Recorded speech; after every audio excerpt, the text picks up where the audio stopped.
네, 오늘은 목적이 이끄는 삶에 대해서 말씀드려 보겠습니다.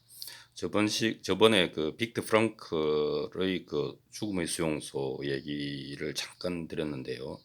빅터 프랑클은 이 죽음의 수용소에서 수용되어 있으면서 동료들이 이런 절망적인 상황에서 심리가 어떻게 변해가는지를 관찰했습니다. 그래서 이제 일반적으로 이제 이런 어떤 그 압도적인 현실, 아주 절망적인 이제 문제에 부딪히면 첫 번째 반응이 부정한다는 것이지 않습니까? 그래서 그럴 리가 없을 거야. 뭐가 잘못된 걸 거야. 곧 바로 잡힐 거야. 뭐 이런 이제 생각을 한다는 거죠. 그럴 리가 없다. 이제 그러다가 하루가 이틀이 되고 한 달이 되고 상황이 변하지 않으면서 어떻게 이런 일이 일어났지? 그러면서 굉장한 분노 반응을 일으키는 것이죠. 그렇게 해서 저항하고 분노하는 단계가 두 번째고요. 하지만 이제 수용소에서 그 상황이 전혀 변하지 않고 점점 더 악화되어 가면서 사람들은 화내어 봤자 소용없다는 것을 알게 됩니다. 그래서 일체의 감정 반응을 정지하게 됩니다. 그러니까 반응을 안 하는 거죠. 하지만 그 반응은 어느 순간에 굉장히 폭발적인 이제 폭력적인 방식으로 표출되기도 하는 굉장히 감정적으로 이제 나쁜 상태로 빠져듭니다.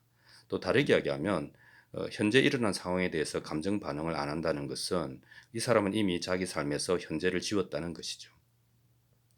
그러다가 어, 두 번째 감정 반응 다음의 단계가 이제 계획이 없는 단계가 됩니다. 이것은 계획이라고 하는 것은 내일에 대한 것인데, 즉 미래가 없어진다는 뜻이죠. 그래서 이 사람은 현재와 미래까지 이제 지워지게 됩니다. 그러면서 그것이 상호작용이 없는 단계로 나아가게 됩니다. 실제로 서로 대화도, 그리고 이 적극적인 생활 의욕도 없어지는 단계가 일어나는 것입니다. 그러다가 이제 자아와 인격의 총체적인 붕괴, 뭐 이렇게 되는 겁니다. 그래서 그 빅터 프랑클은 동료들이 이렇게 되는 것을 이제 너무나 많이 본 것이죠. 그래서 그 자기네들이 동료들 간에 서로 그 기도한 내용이 이런 거였다고 합니다. 어느 날 갑자기 침대에서 더 이상 일어나지 않도록 하는 그런 일이 일어나지 않도록 해주십시오. 그러니까 수용소니까, 유태인 수용소니까 일어나서 노동하려는 생각이 없다면 그냥 바로 가스실로 가는 것이거든요. 그래서 삶을 놓지 않도록, 포기하지 않도록 해 주십시오라고 기도했다고 합니다. 그런데 빅터 프랑클은 가장 문제가 되는 단계가 계획 없음의 단계다. 내일이 없다고 생각하는 순간 사람은 놓아버리더라. 이렇게 이제 생각을 하게 됩니다. 그래서 이제 본인도 뭐 이 과정에서 당연히 이 과정을 밟았을 텐데 어느 순간에 빅터 프랑클은 그때 빨래하는 이제 그 역할을 맡아서 이제 빨래하는 일을 하고 있었는데 그 이제 주머니에서 하나의 그 뭐랄까 결정적인 문장을 발견하게 되는 거죠. 내 마음과 몸을 다하여 하나님을 사랑하라. 이런 문장을 발견하게 됩니다. 그때 이제 그 절망적인 삶 속에서 프랑클은 하나의 전기를 맞이하게 됩니다. 아, 그렇구나. 내 삶의 목적은 이제 하나님을 사랑하는 것이다.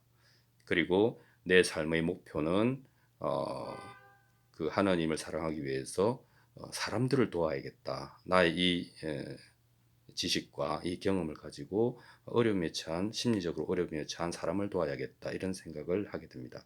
그래서 프랑클은 수용소에서의 절망적인 상황 속에서도 이제는 계획 없음이 아니라 계획이 있는 상태가 되는 겁니다. 그래서 이 계획이 생기니까 내가 가져야 될 것들, 뭐 지식, 경험, 뭐 이런 것들, 그다음에 자격, 뭐 내가 가져야 될 건강도 가져야 되겠죠.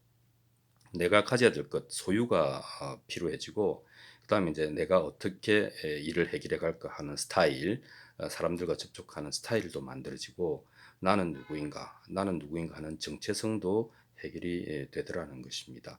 그래서 빅터 프랑클은 새로운 일과를 생성해냅니다. 아까 상호작용이 없다고 했잖아요. 절망에 빠진 사람은.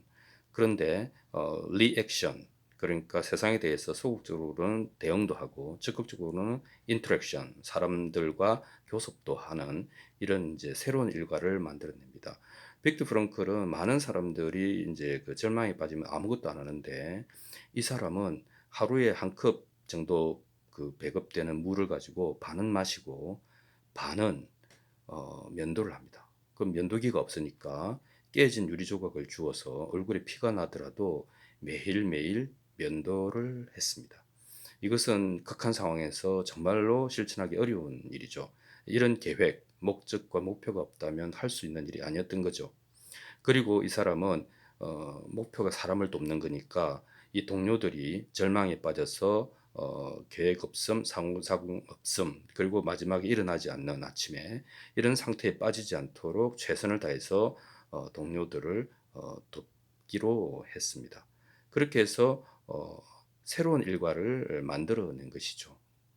그리고 그것을 가지고 이제 시간을 견뎌냅니다. 그래서 그런 역풍, 수용소의 삶이라고 하는 그 자기 인생에서 가장 그 모진 역풍에도 불구하고 자신은 자신의 돛을 달고 나아갈 수 있었던 것입니다. 그 프랑클이 그런 면에서 보면 수용소에 수용되는 상황은 내가 어떻게 해결할 수 없었지만 내가 이 상황을 어떻게 받아들이고 내가 이 상황에서 어떻게 반응할지는 온전히 나의 것이고 그것은 아무도 건드릴 수 없는 것인데 그럼 그것은 어디에서 나오는 것인가? 그것은 내 삶의 목적, 목표가 분명한 데서 나오는 것이다. 이렇게 얘기를 한 것이죠. 그래서 우리는 문제에 부딪히면 그 문제의 심각성에 따라서 부정, 분노, 감정, 계획 없음, 총체적 붕괴로 이렇게 그 문제에 끌려가는 게 아니라 중간 단계 내 삶의 목적은 무엇인가, 나는 무엇을 목표로 하고 있는가라고 하는 부분만 잘 성찰해서 우리가 잡아챌 수 있다면 나는 나의 새로운 일과를 생성해서 그런 역풍에도 돛을 달고 앞으로 나아갈 수 있다. 이렇게 말씀드릴 수 있겠습니다. 오늘은 빅터 프랑클의 수용소의 삶에 대해서 삶을 가지고 목적이 이끄는 삶에 대해서 말씀드려 보았습니다. 감사합니다.